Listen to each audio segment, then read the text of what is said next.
Hello and welcome to another episode of Red and Black, where your conservatism is not just the color that you used to. I'm Lenny McAllister, and I don't have anything witty to say because they started putting a quotient on my dad jokes, and I squandered them all in the beginning of the month. So I'm just going to bring on these other three people, and I know there are at least two other dads on here, so I'm going to ask the one that was wiggling his nose like he's on Bewitched. Jeff, can I borrow some of your dad jokes quotient for the rest of the month so I can get through at least another couple of openings of this show over the next couple of weeks? Maybe, but the problem is that you don't like the good dad jokes. That's the problem. You like the groaners, the ones that aren't really funny. I don't have any of those. Those are the funny ones. It's not a dad joke unless if it gets you in your gut like, I can't believe he said that. It gets the groan factor, but then it also makes you laugh despite yourself. Oh, that's the joy of telling a dad joke, right? You gotta laugh when nobody else is laughing. That's when you know that you can actually laugh at yourself. It's called humility. Don't you know humility, Mr. Charles? You tell yourself whatever you need to, brother. It helps me sleep at night. Dr. Metzler, you also have the dad jokes somewhere in a satchel, a bag, a box, someplace. May I borrow some of yours, and at least until I get to October? Well, I don't have any dad jokes. I have a dad bod. But I have dad jokes. Is it better to have a dad bod and no dad jokes so you're not embarrassing kids? Or is it better to have the dad jokes but have the Jeff Charles buff bod? What would be better if you had to pick one or the other? I would pick the Jeff Charles super bod. No, it's probably better that you don't.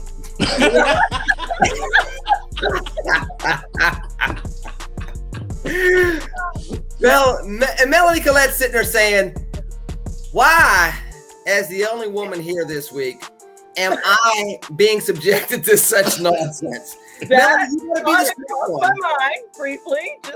Actually, to be quite honest with you, I was reflecting on my own dad, who unfortunately passed as a baby, was only 54 years old. And I miss my dad's dad jokes. He had some very good dad jokes. His classic was when we said we were hungry, he would say, "Hi, hungry.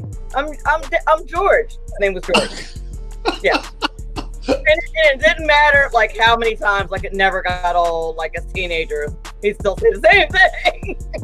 Yeah, there you go. Look, I didn't get that. I got like depressing type of dad jokes when I was growing up. We'd go to church and we'd be up at 7 o'clock in the morning, and I'd tell my dad, or the three of us the kids would say, "Can we go to McDonald's for breakfast? We went to church today. Can we go to McDonald's?" We're going to McAllister. That's good enough. Oh, I mean, that was a dad joke, and it was depressing, and it still makes me cry when I'm not on camera thinking about it to this day. So can we please get off the topic of dad jokes? Who the hell brought it up in the first place anyway? You did. Oh, wait. Never mind. I digress. You can drink. You can be without wine because you're stuck in a hotel in New York City when we're filming the show. That's just the way it goes. That is what it is. Just like activists are finding out in America when it comes to policing in the United States of America. Because if you remember this time last year, Mr. Charles, everybody was on their high horse and fired up about we're going to have change. After George Floyd, we're going to have some substantive legislation that's going to ensure that police have standards, that we never have to see something like this ever again. And we're going to work together in a bipartisan fashion. And then 2021 happened in a pandemic, and it wasn't very popular in the news anymore. And now we hear that the talks broke down and all of that defunding the police and police reform, and we're never going back. And the Democrats and the Republicans have finally heard us, has devolved into, yeah, we're going to go do something else now. I mean, it's not really a surprise. I mean, even when I saw the progress that they were making, and the updates along the way, I was like, yeah, this isn't going to get passed. This ain't going to get passed. I mean, the thing is Democrats don't really want to solve this problem, so they don't really have an incentive to do anything about it. Yeah, there are some that do, but a lot of them really don't because they can use it as a political issue. And on the right, they don't really want to solve the problem because we still have an authoritarian streak on the right that wants to prop up police officers even when they're wrong. So I don't see how they were ever going to come to an agreement because those forces do exist on both sides for different reasons. And realistically, I was kind of leery about a federal approach to this issue, but I was willing to see what they came up with and take a look at it. You know, I'm okay with the whole removing qualified immunity thing. I mean, that's my libertarian side coming out, but I still wanted to see more about it. And I figured that I wouldn't be able to, because honestly, again, I don't think that either side is really interested in addressing this issue, but they have no problem standing on the murder of George Floyd to make it seem like they do. Dr. Metzler, I mean, George Floyd became a martyr. His name got on the bill. It's risky to do something like that, considering his background, and then, of course, the tragic way that he died. And once again, we see something that everybody claims they want, but nobody got across the finish line. Well, if you remember, when this thing first came out, I said it was not going anywhere. And it is exactly as Jeff says, neither side has an incentive to do anything relative to this. Look, at the end of the day, it was cute, it was nice at the time, but it was never realistic. And so that's what you've got. With the qualified immunity thing, here's the issue for me with the qualified immunity thing. With qualified immunity, essentially what you're saying is, if you're getting rid of that, the department bears the responsibility, but that's not the issue. You need to make the police officers bear the responsibility. If the department bears that means that taxpayers are still paying for their misdeeds. And so that is fundamentally Floyd, not Floyd, but flawed. That is. No, you don't get off the hook with that. You said you had no wine. How do you make that flop? I don't. But wine is not the only alcoholic beverage. There you go. We did not actually said wine. We did not say anything about what occurred before I got on the show. We just talked about wine. And the final thing I'd say now, the Minnesota Supreme Court just said that the citizens of Minnesota can decide if they want to get rid of the police department. So we'll see where that goes. But the court just said they can vote and get rid of it, and it will be perfectly fine. Melanie, why can't we have a balance between the absolute crazy on either side and the absolute nothing gets done? Because that's what we're jostling back and forth through in America these days. I mean, at one point in time, it was defunded police. We'll have a policeless zone, a Chad, and this will be great. No, it's not. And no, we're going to have absolute reform, and we're never going to have this happen again, and we're going to do something now. No, we're not. Why can't we find not the middle politically, but something between the crazy extremes of shouting from the mountaintops and just letting status quo continue? I think, I think that our goals are unrealistic. I'm going to be honest with you. I think to say that, things like what happened to George Floyd will never, ever happen again is completely unrealistic. And I might point out, perhaps I'm inaccurate in this, but I do not believe that it was ever proved that George Floyd's death was racially motivated. I think the cop happened to be white and George Floyd happened to be black, but I don't believe that was ever brought up as an issue in a trial unless I missed it. Which, I miss things. It's possible. But I don't think that was ever brought up as a thing or as a factor, or that it was ever proven that his killer was a racist. So I would argue that we're approaching this from the wrong perspective, and that the law worked as it was supposed to. When you murder someone in cold blood on the street and use procedures that are not in harmony with what the law is, you should be put under the jail, as George Floyd's killer has been. So I feel like we're trying to do the wrong. I think we're attempting to do the wrong thing, and I'm sure that's going to be like a really unpopular opinion. Send your mean tweets to @NJGOP. At NJGOPD, but I mean, you're nicer than we are, because usually when somebody sends a mean tweet that they're trying to direct to me, I said, please send it to Jeff Charles or Metzler on the right. But at least you're owning it. Thank you for watching. That's what I usually say. But that's, that's how I see the whole George Floyd thing and the whole reform thing. Like, if our goal is for that to never happen again, let's be honest, until Jesus returns, we're not going to have a perfect world. So we need to stop trying to get to this area of perfection, but that doesn't exist. Dr. Metzler, I mean, you were going to chime in. I want to go to you and then go to Jeff. Is part of the problem perhaps with this and why it didn't get across the finish line is the fact that we went from policing reform that's good for all Americans to policing reform that is specifically doing something to appease the Black community. And once you racialize any of these solutions at a federal level, there's always a segment of people, including some white Democrats, that go, I don't really need that vote to win my election. I'm either going to count on them anyway, or they're just not my constituency. And there's a lot for me to lose from an optics standpoint. So, you're putting a little too much race on this. If this can quiet down, I'm going to walk away from it. Is that part of what we saw with the George Floyd policing bill from a congressional level? Yeah, because look, as Melanie said, there was never any proof or any discussion that this was a hate crime based on race. That was never entered into the discussion. What we should have been talking about is how about so-called police reform, period, end of story. And if you look at this George Floyd bill, it's so targeted towards, okay, well, let's make sure they don't kill the Black people. You can't do that. We don't. That's not the society that we live in. So if you have a bill that addresses issues of misconduct, and if statistically what you have is more Blacks being mistreated at the hands of police, that will sort itself out. But if what you're saying is this is exclusively to protect Black people, first of all, that's fundamentally unconstitutional. You cannot do that. Just like you can't have a bill that said this is fundamentally to protect white people.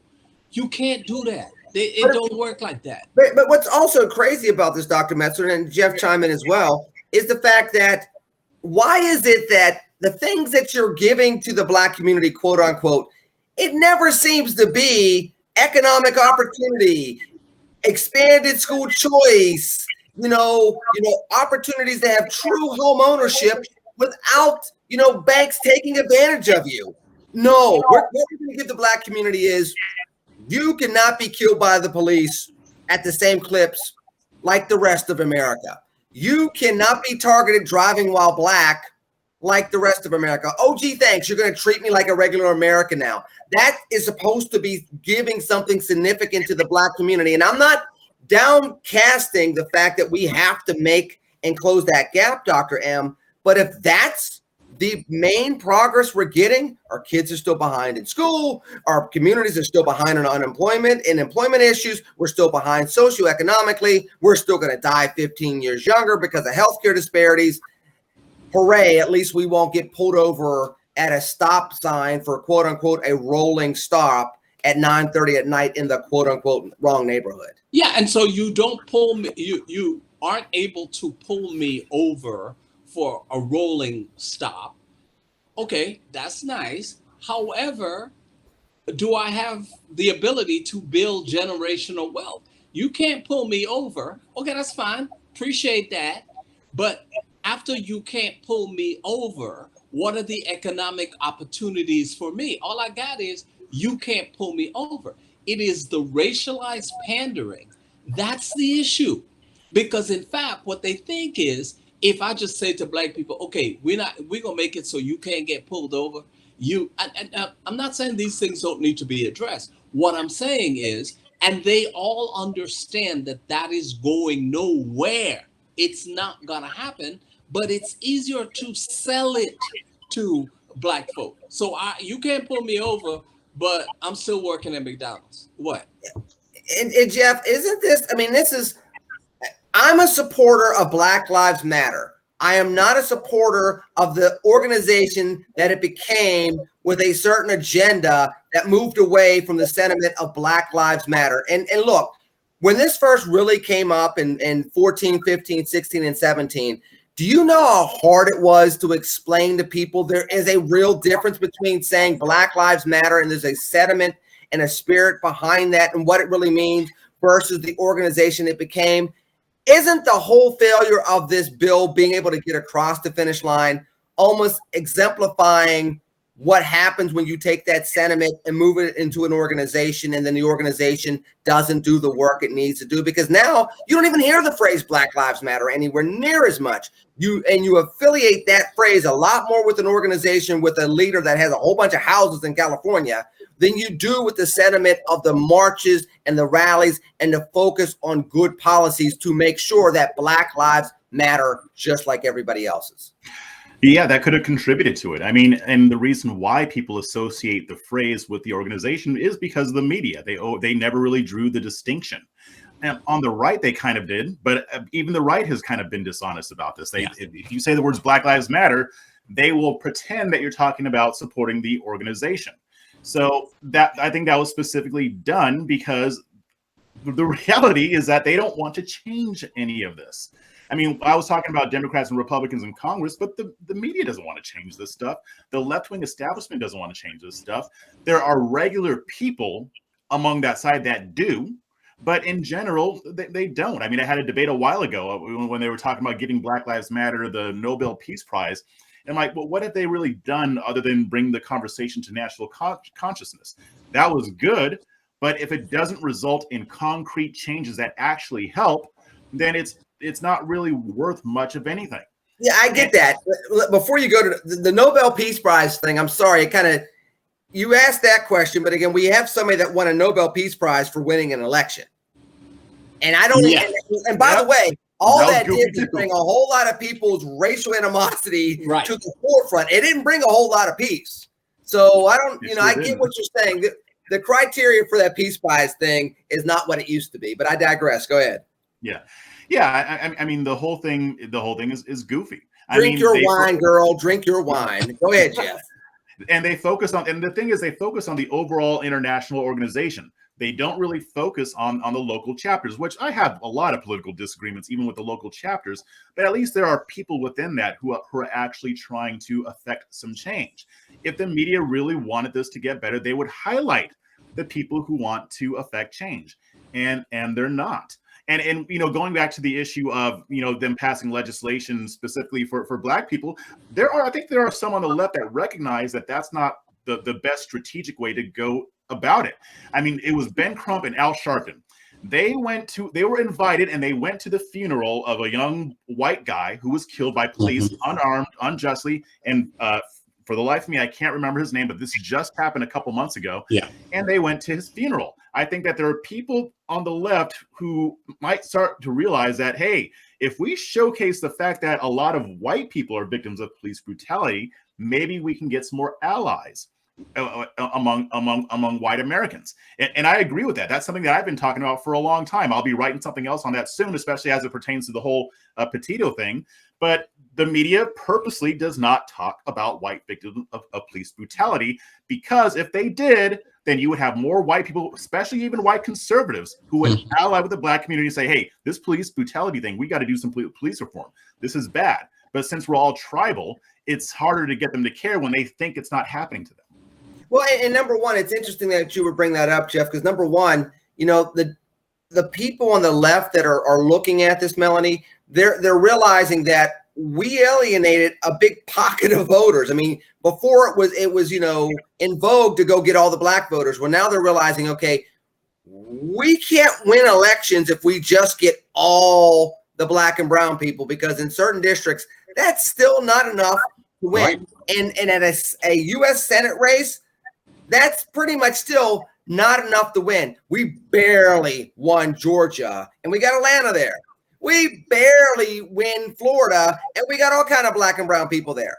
We still can't win Texas, and there's a whole bunch of Black and brown people there. So maybe, to Jeff's point, they're starting to realize We need to go get some other voters and constituents that actually go through this, that actually vote, that can actually impact policies and not make them feel alienated.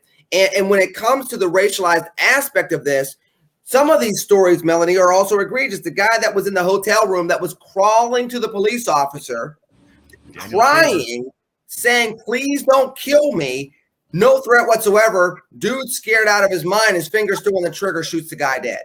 You know, these are type of things that, you know, don't get played out in the media as much as others did. And I think maybe to Jeff's point, Melanie, maybe folks are finally realizing, oh, we sabotaged our best efforts, and maybe a historic moment, because 2020 is coming on.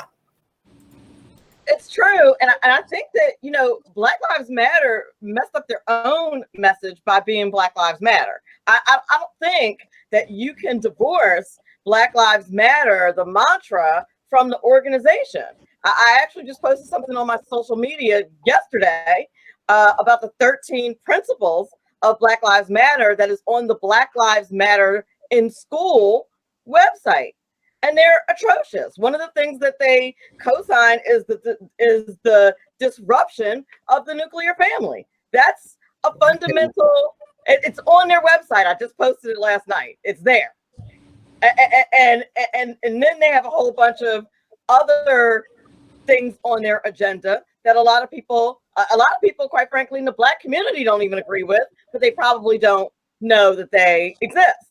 So when you go there, I think they messed up their own message. They should have stayed more focused. I think that's why a lot of people, like myself, want to totally, like, while I agree that Black Lives Matter, I would never want my name associated with that organization. So I'm going to pivot a little bit, because we're talking about Black Lives Matter. And one of the stories that has come up, and Jeff, you wrote about it, is the Petito case, where once again, there's an attractive white woman that goes missing. And, you know, Fox News literally had a headline that said, "America's heartbreak," because they found her body. Now, I'm not saying it's not heartbreaking that she was murdered, but America's heartbreak. And then when you see the contrast, I mean, there's an epidemic of Native American women that are going missing across the western part of the country. We know the stories of African American girls that just get snatched up, never to be heard from again. And when you start talking about Black Lives Matter, people forget that these are some of the things that people were talking about 5 and 6 years ago, which is, okay, look, when a white woman gets murdered or goes through a certain situation, we talk about it for 3 weeks in prime time on 3 networks. When it's a Black woman, it's like, she probably deserved it. Where was she, by the way, and what was she wearing? And you know she had to be dealing with somebody in those. Right. And it goes down that path. And you wrote about this on Red State, Jeff, just the whole dynamic of this once again, where just because it's a white tragedy versus a Black tragedy doesn't make one with a capital T and one with a small t. They're both equal tragedies. Yes, they are. And I wanted to even wait before I even talked about this, because I didn't want to take away from Petito's story, because her story deserves to be told. But the fact of the matter, and the thing is, and I'm battling this out with white conservatives. I'm talking to some of my white conservative friends about this, and what they don't realize, it has been a point of contention in the Black community for decades. Even when I was a kid, I noticed this and heard, you know, my mom and other relatives and other Black adults talking about it. And there is absolutely no way to deny that there is a racial bias in the media. I don't care if it's Fox News. I don't care if it's CNN. I don't care if it's NPR, MSNBC. They all do it, and they've been doing it for decades. I mean, I challenge them. You know, name 2 or 3 Black women who went missing and got national media coverage that was concentrated and focused. No, but they can't. But I can name off Lacey Peterson, Natalie Holloway, JonBenet Ramsey, Chandra Levy. There are plenty, and they get this national coverage. And the thing is that the studies show that Black women are most likely and disproportionately impacted by these types of things: kidnapping, human trafficking, sex trafficking, all of that. And that does not get media attention. Now, that doesn't mean that people like Joy Reid and CNN and NPR aren't being hypocrites when they're pointing this out, because they are. And it was very ironic. You had the media criticizing the media for being racially biased against missing Black females. That came out totally disingenuous. If you actually wanted to fix the problem, you would have done this. You would have been on this. Like, I've probably done more of it, and I haven't even done that much, but I've probably done more than they have, as far as at least bringing awareness to mothers in Chicago and activists in Chicago who are trying to draw attention to this. And the reason why this is important is because it is these types of stories that when they get big, they pressure law enforcement into actually solving them. Law enforcement does not put a whole lot of effort towards solving these cases. It's just a fact of the matter, and it sucks. And Dr. Metzler, I mean, this is part of the reason why, look, kudos to Roland Martin. I mean, people that have interacted with Roland over the years, some people love him, some people don't. I get along with Roland. I respect Roland. Roland's one of those Black journalists that I will text every now and then, along with several others. I'm not going to just roll off the names, that I just tell them, look, I appreciate what you do. Even if we don't agree on every single issue, I don't care. You're controlling content. You're bringing stories out into the forefront that most people might not talk about. I can assure you that Roland would be one of the type of journalists, and he is on his own show, that talks about the cases of missing Black women.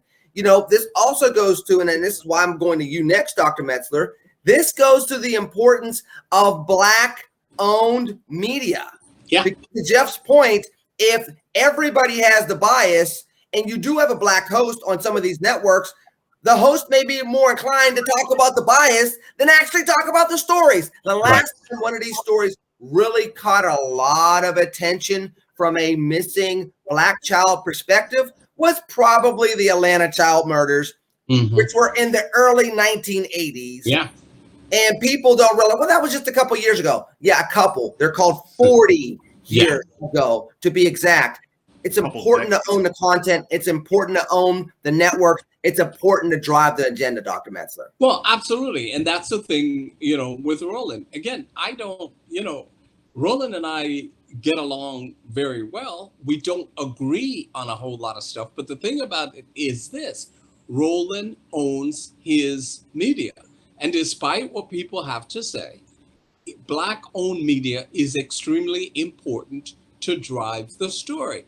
Now, there's all this conversation about so-called Black news channel. Yeah, okay. Whatever. When you have... that's loaded. So wait a minute. Why did you do that? I know why I did it. Right. When you have I didn't digress. You can't drink, but he's gonna spill the tea. Yeah, because when you have an outlet like Black News Channel who is trying to be BET, and you pay contributors. Did you mean that as a compliment? No. Okay. And you pay all of the paid contributors you have are Democrats, but you want Republicans to come on. Sit your ass down somewhere. I mean, this is the kind of stuff that I'm talking about. It really, and so they're like, oh, well, this is really just stop. Black-owned media is important, but you have to live and walk the talk. All of this other stuff is nonsense. And Melanie, it has to be Black-owned media that's balanced, that's giving a perspective of our experience, so that when different stories like missing women, like, sexual slavery, like, unemployment numbers, like, education, you can talk about a diversity of issues in a very real life perspective versus the traditional Black issues, which are criminal justice. And, we need more Black fathers in the household.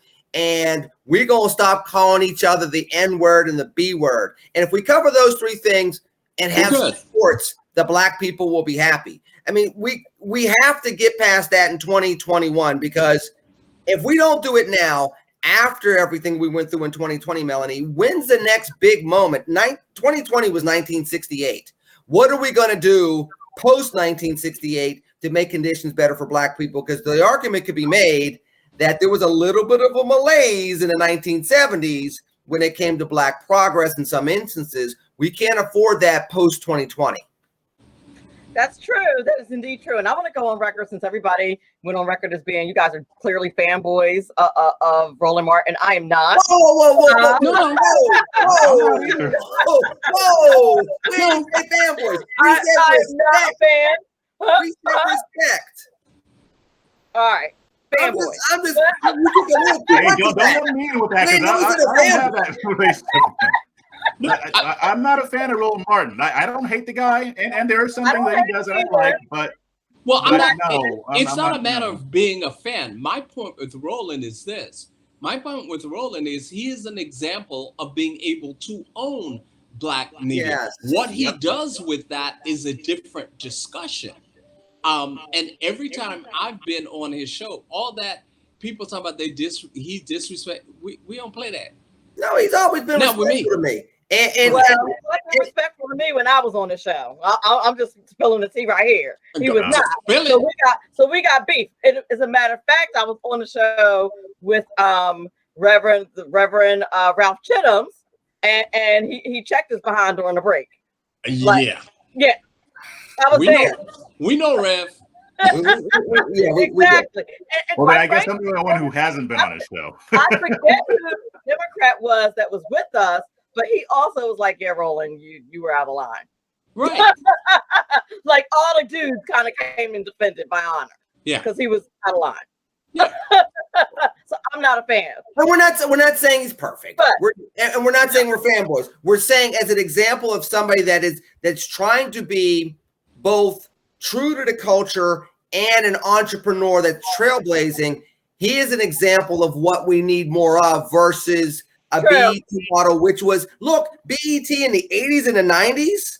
I mean, Tavis Smiley, when Tavis Smiley was Tavis Smiley, was part of BET that was actually something of value. Then Tavis Smiley became something that Tavis Smiley probably shouldn't have become, and so did BET.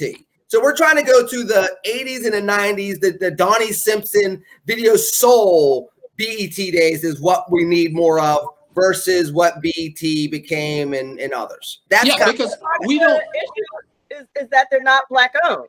So who's really creating the Black narrative? You have a lot of white folks that are behind creating the Black narrative, such as when you're dealing with an organization and a channel like BET. So when you kind of peel the onion a little bit and look at what's going on, you have to ask yourself, are we creating our own narrative? Really, Black people really do have conservative values deep down. Are we facilitating and promoting that narrative, which is what we should be doing?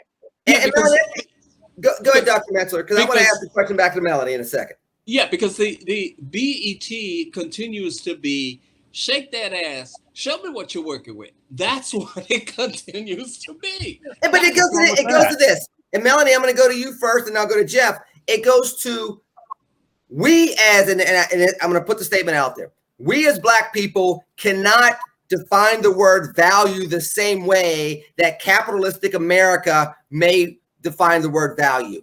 For us, the value may be having a network that's not worth as much monetarily, but having 100% ownership of the content and the message. I remember, look, when I did my show, Melanie, and I'll pass it back to you. When I used to do my show on the Pittsburgh Cable News Channel here in Pittsburgh about 6-7 years ago, it wasn't like I was making oodles of money. But for my show, I booked a guest, I cut the video, I knew what the topic was going to be, I wrote my monologue, I controlled the camera shots. So whether I was talking about the Greek economic crisis or Black men being shot in the aftermath in Ferguson, I controlled everything, and it gave an opportunity for a diversity of voices to be out there. And that was much more valuable than being a puppet that had a primetime show on a network and getting paid 10 times as much because of the value that I was able to bring to the community. I think, Melanie, that we have to, as Black people, redefine what value is when it comes to these type of things. I think we do, because you do have the BETs of the world that as Dr. Metzler just said earlier, we're talking about shaking our booties and being scantily clad and worshiping all kinds of music that is completely inappropriate. It's why one of my jobs as an educator in the high school system is very challenging, particularly with young African-American girls who I try to set an example for and be a role model for. And the feedback that I get is that I'm just bougie. Mm-hmm. and it's because of the BETs of the world, because I keep, my goodies covered up and speak a certain way and try to carry myself a certain way. The girls think I'm bougie and not a real person, because they don't see good role models in our community. Unfortunately, if you do see them, you see them getting dissed. You don't see them in a positive light. But Jeff, doesn't it also go back to what we were saying about owning the narrative? Because for every instance where you're saying, okay, you don't see the role models in your community, if you're turning on the television, look, they did a study here in Pittsburgh where literally over 90% of the images of black men, easily over 90% of the images of black men, were one of two things. They were either carrying a ball or they had something to do with the criminal justice system. That's it. So even if you have good examples in your community, if this screen is dictating more of your life through streaming television or watching television, regardless if you're black or white, not to quote Michael Jackson, but you like how I threw that in there, right? Jeff's like, I can't believe I got to answer a question after this. I did find my quotient of dad jokes. He's like how I threw Michael Jackson in there. Anyway, I digress. Jeff, yeah, I know. But that's what brings the joy out of telling those jokes. Jeff, play along. When you end up having these images in the media so much, it's hard to break through, because even if you don't have the examples in the community, it's worse when it's being reinforced. 6 o'clock, 6:30, 7 o'clock, commercials, teases for the 11 o'clock news, and the like. Yeah, the very first paper that I wrote in college was about how black men are portrayed in the media. It's been an issue for a long time. And at this point, I do think it's deliberate. I think in some ways it's gotten a little bit better, but I think in other ways it's gotten better in one area and then just made it worse in a different area. And the way that we're portrayed has a lot to do with how we're perceived. One of the biggest things that I fight with people on the right about, and what I fight against, is their overwhelming ignorance of the black community. I mean, and I'll say it, I mean, for a lot of white conservatives, most of what they know about black people comes from the media. And a lot of them will admit it. One of my white conservative friends admitted that he didn't really understand who black people were until he got into the military and started traveling and being around more black people. And then he realized that what he was being taught by the media was false. So I think that figures into a lot of these things. And this isn't just one particular side. Again, right-wing media portrays black people in a negative way, and left-wing media portrays black people in a negative way. And they both have their agendas and they both have their reasons for doing that. So having more black media and having us own more of our media, I think that'd be a positive thing. I think it's good, but I'm not convinced that would be that alone would be able to combat what the mainstream media is doing as far as how they portray us, because they're just too powerful. I mean, people watch that more than they watch black media. Most white Americans weren't watching BET. They're not watching BNC. So it is still an uphill battle. Yes. And what's crazy about this too is it's funny. Jeff said something in regards to even white conservatives primarily learn about black people through the media. And well, they would sit there and say, well, I know Alan West, I know Herschel Walker, I know She Who Shall Not Be Named, even though I guess at this point in time, maybe she should be named because we haven't heard a whole lot from her lately. But they'll name some of those stereotypes. Yeah, well, go ahead. Well, more than that, Jeff, and Dr. Metzler, it's more than that. They're still in the media. I mean, heck, let's just be honest, we're still in the media. So if you're saying, I know black people because I know Lenny McAllister, first of all, there are people that will tell you I'm not really black. Second of all, there's also this, do you really know Lenny McAllister? Because you know what you see on Red and Black, you know what you saw on the television interview, you know what you may have seen in a speech. Do you know the struggle in Chicago? Do you know the struggle graduating from college at age 30? Do you know the cutting the lunch meat as a dad at age 21 and 22? No, you don't. Do you know of the closed doors that he had to go through despite the education he had because he was Black and didn't have an undergraduate degree? No, because that deals with race too, and you don't know that. They still, whether it's Democrats or Republicans, are still experiencing Black people by and large through the media, which could be everything from Ben Crump to Alan West. And neither one of those are necessarily the best examples of the diversity and richness of the Black experience, Dr. Metzler. Right. And I think Black-owned media is an additional tool. It is not the answer as it relates to mainstream media. So here's the thing with mainstream media. You look at who the hosts are. And I'm not talking, when I say that, people are, oh, you're talking about Fox. No, I'm talking about all of them. Look at the hosts. Look at who they have getting their messages out. All of them. Not one of them is exempt. If you look at PBS, you've got Yamiche taking up Gwen Eifel's spot. Girl, really? I mean, it's one of these things where the mainstream media, and here's the other thing relative to the mainstream media as well. There is too much of a conflict of interest. You are a contributor, for one, getting paid to be a contributor, plus you're the White House reporter for NPR or the Griot or all of that. That's a whole lot of mess going on up in there. And so what ends up happening is they're going with the corporate message, whatever that corporate message is. That does nothing to advance. So speaking of advancing, because one thing that, as we're talking about these social issues, and I want to pivot into this before we get out of here soon.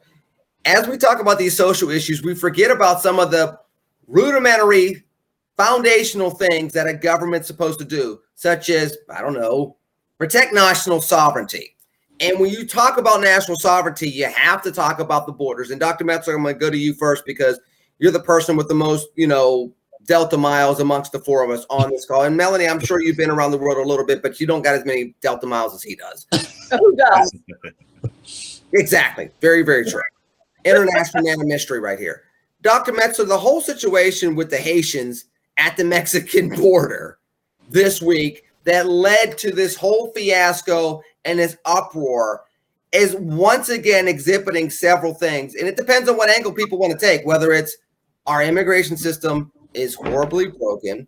We discriminate against one set of immigrants versus another based on political need, all the way to, do you understand how vulnerable this country is to somebody coming across the border and creating another terrorist attack that's going to make us mourn the way we did 20 years ago this past month? Well, and so here's the thing. First of all, I don't need y'all to tell me it's not a whip that they're using. I don't need you to tell me about this is like slavery. I don't need y'all to tell me none of that. That's just stupid. Period. End of discussion. The question is what was done and how it was done. That's number one. Number two, people are saying, oh, well, they got Uber because, look, they have a sandwich. Y'all need to just stop. From a humanitarian standpoint, the treatment was wrong. Let's go there.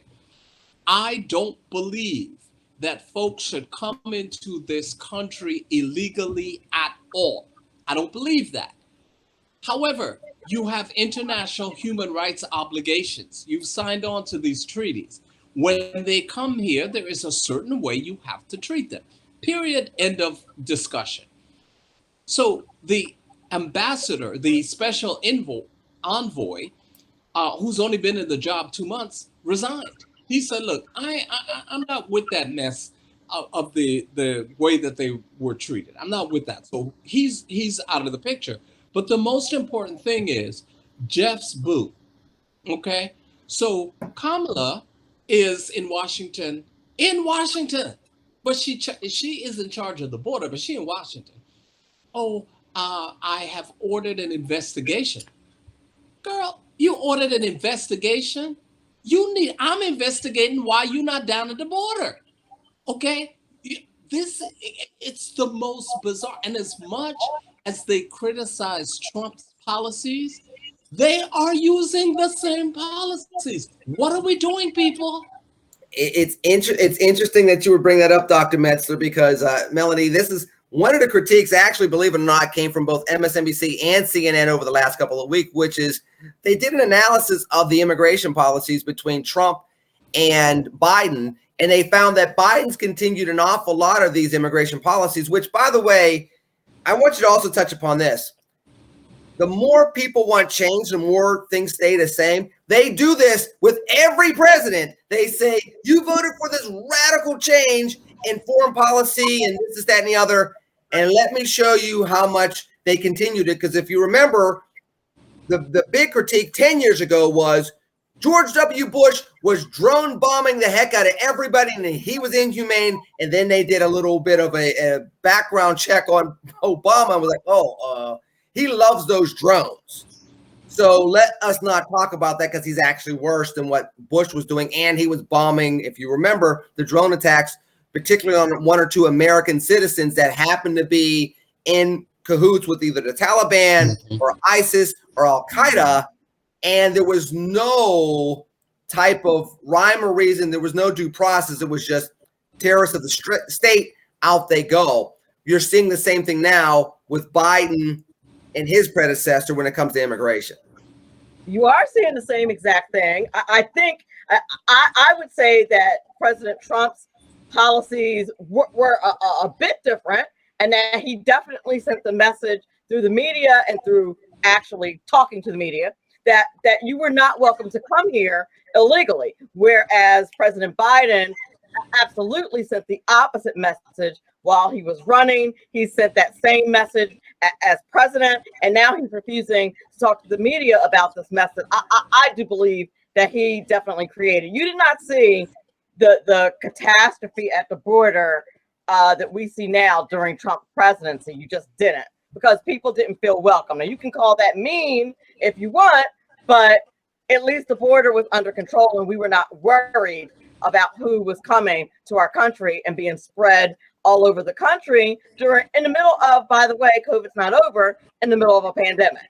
And Melanie, by the way, before we go to Jeff, who else was seen as being a pretty mean president when it came to immigration? Obama was seen as being a pretty mean president. He was called, what was he called? The Great Deporter or whatever it was? The Deporter in Chief. Right. Yeah. But nobody, the problem is the media, though, because nobody would talk about that when Obama was president. He was Teflon to the media. You know, they talked about it during Trump's presidency. They're barely talking about it during Biden's presidency, and they're trying to, restrict outlets like Fox News and Newsmax from taking pictures of what's going on at the border. But the media, as usual, is complicit in the bad things that are going on in the country. Jeff, I'm going to use this phraseology as a colloquialism and say that I hope that it doesn't mean something very, very literal, which is, when are we going to get to the point of time where this could possibly blow up in our face? Because this is still a national security risk. And by the way, it doesn't have to be somebody's walking across the Mexican border with a nuclear device. I'm not saying that. But you could have look, COVID's already, had varying mutations and variations. All it takes is the wrong folks coming across the border that may have started off in the Middle East, let's say, and they're not necessarily coming with weaponry, but they're coming with another variant of COVID that resets this economy for another 12 months. When do you think we're going to get to a point in time where this may end up being beyond a point of no return, where we're sitting there not making this a political issue, where it's now once again a very real life issue that's impacting us in a highly tangible way? That is very possible. I don't know how likely it is, but it is very, very possible. We've had high-ranking members in the military warning about this for years, even before Trump. And Trump was trying to do something about the border issue. And then now we have a president that actually basically invited migrants to swarm our southern border. And the problem isn't going away anytime soon. It's projected that this will be the worst migrant crisis that we have had in American history. With the way the numbers are going, with the way they are trending, we're going to have a lot more people trying to get into this country. And I am not convinced that we are vetting these people properly. I'm sure a lot of them we are, but I think in general, no, we are not vetting these people the way we should be. We're just assuming that they'll be fine. A lot of these people are just being dropped off without even being given court dates. Biden brought back catch and release. So none of these people actually want to do something about this. They're willing to take the risk of that happening. Maybe because they think it's not very likely that if we do experience another terror attack, it'll be through the border, and they're willing to take that gamble. But I mean, it very well could blow up in our faces. And then there also is the other COVID issue, because it's not like they're not requiring them to take tests or to take the vaccination. I mean, they're doing that with Americans, but not with immigrants, and especially not with illegal immigrants, which, by the way, a lot of them are getting through because Border Patrol is stretched thin. You know, I know about all this, what happened with the Haitian immigrants. That was a bad look. I don't think they were carrying I don't think they were playing Indiana Jones, but the way they were waving those reins around, it looked bad. So, and then it's optics. Yeah. But then there's also other bad optics that the media isn't calling out. I mean, why is it that South and Central Americans, lighter skinned people, were able to get asylum claims or at least get adjudicated, but when it comes to Black Haitians, they're not even letting them. They're sending them back and only taking a few. I'm not saying that the Biden administration is intentionally racist here, but imagine if this happened under the other guy. They would be saying this is racist.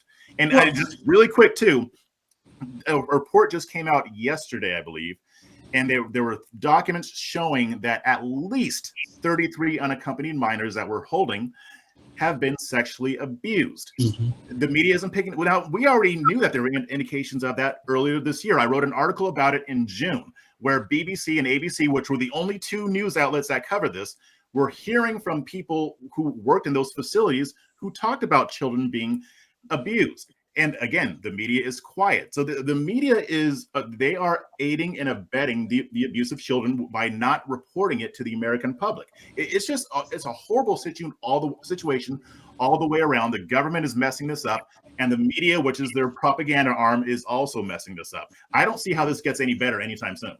I do. And I'm gonna interject right here, because I know the solution to fix this before we go. It's Matthew McConaughey as governor of Texas. All right. The Lincoln lawyer. All right. That's how we fix this. Jeff, I gotta go to you first, because it's following you. It started off with all these crazy people running for the recall with Arnold Schwarzenegger, you being the native Californian. Then you moved to Texas, and now you got more celebrities thinking that they can run, one of the largest states in the United States of America, a huge economy that ranks globally as its own, as a state. But I've done movies, so I'm smart enough to run a state. Jeff, how and why is Matthew McConaughey running for governor? And why do these celebrities all think that just because they can read lines and have played maybe the president once or twice in a movie, they can go play president in real life or play governor or whatever it is? Well, to be sure, he hasn't fully said that he's actually going to run yet, right? But here's the thing. I'm more concerned about Beto O'Rourke, because he's throwing his hat into the ring. And if he runs, which he is, then I would actually prefer that Matthew McConaughey run, because he will take votes away from Beto O'Rourke. He's not going to take votes away from Greg Abbott. He's going to take him away from Beto. So I am all for it. Matthew McConaughey, please run for governor. Dr. Metzler, you have keen insight, and you hang with celebrities all the time. What the heck is going on with this? Well, it is self-importance, it's ego, I played one on TV, but I'm with Jeff on this. I do think, because he's not going to take votes from Abbott, he's not going to take votes from Allen West, whatever votes he's going to have. He's not going to do any of that. You know what? You whispered something. What did you say? It sounded like you whispered. I said whatever votes he is going to have. Oh, you didn't whisper. You said it nice and loud. Okay, go ahead. I did. So hey, if those are the choices, go Matt. Melanie, do you have anything to chime in on this, or are you just going to roll out the red carpet for Mr. McConaughey and say, do your thing in Austin? I am. I have a friend, actually, not really a friend. My ex-husband lives in Texas, and when we talk occasionally, and he's like, it's ridiculously turning blue. Whoa. Wait. I'm not letting that go. What did you just say? You said, I got a friend. Then you paused and said, well, not really a friend. And then who is this? My ex-husband. All my exes live One of in my exes. Texas. I'm very friendly with any body I've had a romantic relationship with. It's weird. That's What? There's nothing wrong with that. I have no enemies. We're fine. Except on Facebook. You do have enemies on Facebook. You do have enemies on Facebook. I have lots of enemies on Facebook. Yes, yeah. That's correct. All right, so and on IG. Yeah. Continue your thought real quick before we end the show. That just seemed like a spectrum, kind of like you went from here, a friend, well, not really a friend, somebody that I didn't get along with so much that we're no longer married. It just kind of didn't seem to be in the same sentence to me. But go ahead, I'm sorry. But anyway, we were emailing recently, and he was saying that it's getting really blue down there, and it is upsetting that it's getting pretty blue in Texas. So I think from a political perspective, Matthew McConaughey running would be a great idea because it would split the vote. So I think, just strategically, I say go for it. Melanie, based on what you said with that whole friend, ex-husband thing, I'm going to run away from this show. I think this is a good place to end. I'm scared to say anything else because as a man of a certain age and a certain life experience, I'm not even trying to touch what you just said. I'm not comparing notes or anything else. So I'm just going to go to Jeff and be like, Jeff, say something witty and smart about something you're doing with a fresh perspective before I put my foot in my mouth any more than you can do on this side. Well, I'm going to be doing more interviews. I should be interviewing somebody from the Heritage Foundation next week about voter suppression. So that'll be fun. And also, I'm going to be talking more about my new gun ownership since I got my first gun the other day. And I'm very excited about it. So I'll be sharing more content that is gun and Second Amendment related. Okay, for all of you New York Giants fans, I want to let you know that Jeff Charles went to the Plaxico Burris School of Shooting. So if you hear of anything going on that you don't remember that story, I do. Is that an old people joke? It might be. I may not be old. Wow, you offended Melanie. Holy cow. Look, but you got to go for a second. You can't offend the older people. Like Melanie, what do you got going on this week? I'm actually going to be on Newsmax this coming Monday at 3:30 on American Agenda. So check me and my fellow panelists out talking about the news of the day. Should be fun. Fantastic. Dr. Metzler, do you get to leave New York City anytime within the next, 72 hours? Yeah, I'll be leaving tomorrow. Thank God. All right. I love New York, but yeah. It's a great place to visit. However, anywho, but I digress. Listen, folks, we always enjoy you joining us here on Red and Black. We appreciate. Don't grab your wine now. You're the one that's making us drink with all this friends and exes and all this kind of. Anyway, we always enjoy you joining us here for the perspectives and everything else. Check out A Fresh Perspective with Jeff Charles. Make sure you're following Dr. Metzler. Make sure you're following Melanie as well. We enjoy what you do. Continue to contribute. Continue to join us in the chat room. Continue to join us on social media. Have a wonderful, wonderful week and keep faith and hope alive because as Americans, we always find a way. Talk to you soon. TCNGB. Take care and God bless. Take care. Peace.